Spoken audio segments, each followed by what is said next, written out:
The UCLA Bruins take a long trip from Los Angeles from the Rose Bowl all the way out to Memorial Stadium in Bloomington, Indiana, and they will be kicking off at 9 a.m. local time. Very unfamiliar spot and location for a UCLA team that has been red hot, beating Penn State and coming off a win last Saturday over Maryland and also beating Michigan State. They've beaten those three teams in a row. One of them on the road in a familiar time zone where they're going to be playing this Saturday, the Eastern time zone. Before I continue, liking the video, watching the video all the way through, and commenting your thoughts down below are the best ways to support the channel as they help push me into the algorithm, help me to receive a larger paycheck that I can use to reinvest in producing elite analysis for you all. Subscribing to the channel, hitting the notification bell, sharing the video around, and supporting us in other ways that you can find out via the description are other awesome ways to support our operation at College Football with Sam.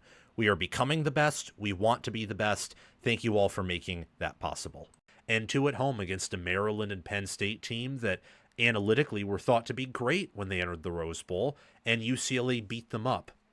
Indiana is ranked second nationally. They're the only team outside of Ohio State with first place votes right now in the EP poll. They're 7-0, tied for first with the Ohio State Buckeyes. They're favored by 24.5 points. Again, this game will be broadcasted on Fox. You'll have Gus Johnson and Joel Klatt calling this game.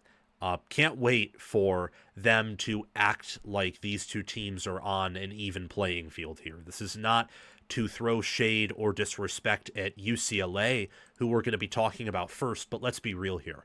UCLA is the inferior team. So if they're going to win, they have to have things go right. They have to take advantage of some weaknesses that Indiana has shown, if any, and they have to not get down on themselves because they are going to be facing adversity. And the good news is with UCLA is whether it's against Northwestern, where they lost 14-17, Penn State, where they were up big at half 27-7, but they had to hold on to win 42-37, or Maryland at home, where they won 20-17, they have played in close games. They have faced adversity. And in recent memory, throughout the month of October, they've come on top of that adversity. That's why, despite having a 3-4 record, they're 3-1 in Big Ten Conference play. Technically, they still have a path to Indy in the college football playoff, even though I think even the most biased UCLA fan will admit along with me that'll never happen. But the fact it's mathematically possible is hilarious for a team that's 65th in FPI, 68th in S&P+, and over the last 3 games, they're actually the top 50 of points per play margin. In the overall grand scheme of things, they're once again outside the top 60 in a critical dominance metric. UCLA is really strong at running the football. They have impressed me there, where they earn 0.15 EPA per rush. That's 15th. You can thank Nico, Iamaleava, Javion Thomas, Jalen Berger, some of the other running backs that they have. Ever since they made that change at head coach, going from Deshaun Foster to Tim Skipper, and they made some other, they shuffled the staff around a bit, they've been a very effective rushing offense. They're averaging 5.63 yards per carry with a 42.6 rushing success rate. It's actually a 44% rushing success rate. I was reading UConn's. UConn's also done a very impressive job, but for UCLA, they have had a knack for finding big runs and getting Nico involved in that ground game. One thing Indiana has been weak at, and this was exposed against Old Dominion, they've kind of clamped down on it ever since. QB runs really work that team, and I don't exactly know why that is, but Old Dominion ripped off 2 75-yard QB runs against them. Aiden Childs had a rush of, I think, 60 yards against the Hoosiers in a game where otherwise Indiana absolutely dominated the lines of scrimmage. Maybe UCLA, if Nico is willing to sacrifice his body, and he has been willing, capable, and wanting to do that to help will UCLA to victories recently, maybe they can find some points here. Also, you got to look at the fact that Indiana is still a team that operates with a highly effective passing attack with their RPO, and Passing is their strength. They're also very strong at running, but not as strong. If UCLA can find a way to stop the run at a more effective rate than they have recently, I think that their secondary maybe, just maybe, can have a great day, and that can help them keep it closer, maybe pull off the upset. The problem is for UCLA, their rushing offense is very unproductive, or rushing defense, rather. The offense is inconsistent overall, especially in the passing attack. They really struggle to throw the football. Nico Iamaleava is definitely a dual threat quarterback. He does have some arm talent, but at UCLA, the reason why the Bruins have been on a 3-game win streak, I think, has a lot more to do with his legs and how they are utilizing that in tandem with the running backs than him necessarily balling out in the passing game. So the Bruins have a tall and tough task ahead of them, to say the least. As for Indiana, I do not believe the Hoosiers for a minute are overlooking what UCLA has done in recent memory. Indiana is a well-coached team. They are among, I think, the best teams in America. They could be the best team in America. I think unanimously they are the best coached team in America. You want to tell me Ohio State and Oregon and Alabama and Georgia have phenomenal coaching? Notre Dame, not really. Texas, as much as I want to say it. Defensively, Texas has good coaching. I will listen to all of those, but all of those teams have dramatically more talent than Indiana does. So the fact that Indiana is in a conversation with those teams means either for an entire group of collegiate players, someone misevaluated them, or the staff was able to develop them and put them in positions to win. I think it's more likely to be the latter than the former. The fact that they went into Kinnick Stadium when Gronowski was, I think, having an overall good game, and they really shut down Iowa's rushing attack in a way no one else could, and they emerged with a win over a gritty, tough Iowa team. The fact that they beat Oregon by 2 scores on the road, that they crushed Michigan State while having a very slow start, and Michigan State was able to eat up a bunch of clock early. They blew out Illinois, and they dominated the non-conference. Even the Old Dominion game where they won by 13, it was 7-0 Old Dominion early, and then Indiana went on a 27-0 run and left, honestly, 10 to 17 or maybe even up to 21 points off the board in scoring. This is one of the best teams in college football. It's one of the better Big Ten teams over the past 2 seasons, past 3 seasons, and it's probably the best team in Indiana school history. Would I be incorrect in saying that? I know we're only 7 games in here, but they are 7th in points per play. They're 8th in points allowed per play. I think they are number 1 in success rate margin. They're number 3 in points per play margin.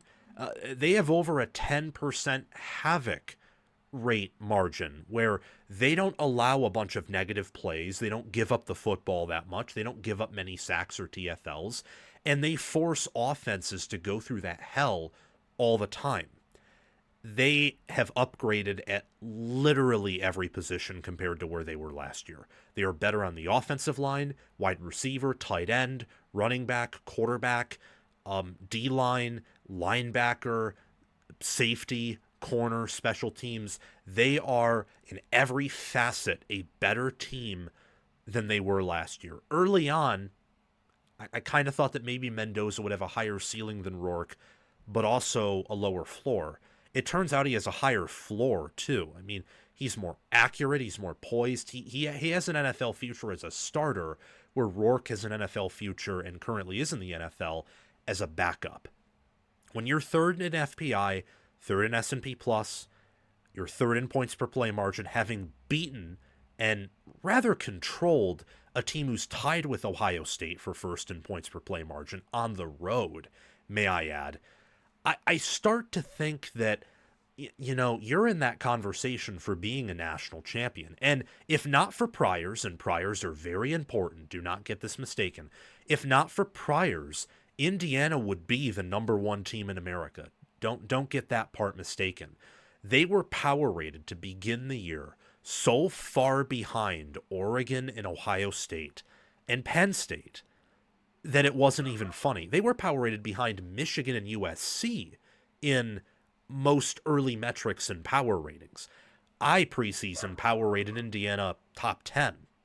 I did. So I'm not surprised that Indiana is one of the best teams in America, but what I am surprised by is the fact that they are this good. I'm surprised that they exceeded even my expectations. And I was the highest person on Indiana preseason, at least from what I know. I was one of the only people who said this is at worst a top 10 team. And at one point, I had them ranked top 5 in my mind. And I was really going back and forth like, this team is better than Clemson. And they might be better than Texas. And they might be better than Oregon and Ohio State. I was thinking that way. And I wish I stuck to it to a certain degree. And I, again, was never low on Indiana, but at one point, Indiana fans can probably attest to this too. I picked them to go into Autzen and win preseason, and I faded that. And I shouldn't have. This team is among the nation's elite. Relative to this year, they are an elite team, and maybe they will be so good that at the end of the year, we will look back on them as an elite team regardless of the season they played in. And that's why I can't pick UCLA to win this game, let alone cover. I know that Rick Neuheisel, you know, the deacon of objectivity, it's pure sarcasm because he coached at UCLA. Like, of course he's going to pick UCLA to win. I know he picked UCLA. I think a lot of people are trending towards thinking UCLA is going to make this close. You do not understand how good of a team Indiana is. Indiana is one of the best teams in America. They are better in every facet compared to UCLA. They are tougher, they are bigger, they are stronger, they are more physical, they are better coached, and they are at home playing in a familiar time zone, not a few thousand miles away from their stadium. This game screams Indiana to win and win big. I don't think UCLA has any shot here. If Indiana was the type of team to overlook UCLA, if Indiana was the type of team that's 7-0 because they know how to win close games, they know how to be gimmicky, 2022 TCU or 2021 Michigan State, those type of teams, if that's what they were, then UCLA, I think, would be in prime position to play spoiler here. But Indiana's not one of those teams. Indiana has incurred blowout after blowout after blowout against their opponents, especially when they play at home in Memorial Stadium. So I think that is going to be more of the same here. Indiana will win, and Indiana will cover. And these teams are sitting currently towards the top of the Big Ten standings. If UCLA does somehow pull this win out, I would immediately hire Tim Skipper as the head coach of the program for the near and long-term future. I already would, regardless of the outcome of this game. He's done a very good job. The fact that UCLA is in the top half of Big Ten standings right now is nothing short of insane. And how he was able to pull that roster basically out of the grave after they got blown out by New Mexico was pretty impressive. For Indiana here, it seems like they have a red carpet to Indy. I know Curt Cignetti's not treating it that way, nor should he. But from an objective analyst's point of view, this team should go 12-0, and they should play against Ohio State for the Big Ten championship game, or maybe Oregon, because I don't think Indiana has any... Ohio State doesn't really have a uber challenging task left on their schedule in the sense of having to play an opponent of their level, but playing at Michigan in the final week of the season is a tougher task for Indiana than anything they actually have on their schedule. And Indiana doesn't have to make that trip. Ohio State does. So I'd actually say Indiana, out of all the teams in the Big Ten, is the highest likelihood of going to Indy. Thanks for watching this video. Make sure, if you haven't already, to like the video, subscribe to the channel, hit the notification bell, comment your analysis and thoughts down below so I can reciprocate my thoughts with you in the comment section, and check out anything on these end screens that are up here, whether it's a recommended video or playlists for teams that I'm talking about in a preview, prediction, or a reaction, make sure to hit the notification bell on those, scroll through them, and watch any suggested videos if you are interested. Thank you for helping College Football with Sam become the best and the biggest college football brand and channel on YouTube and other social media platforms. We will reach that one day because of your support.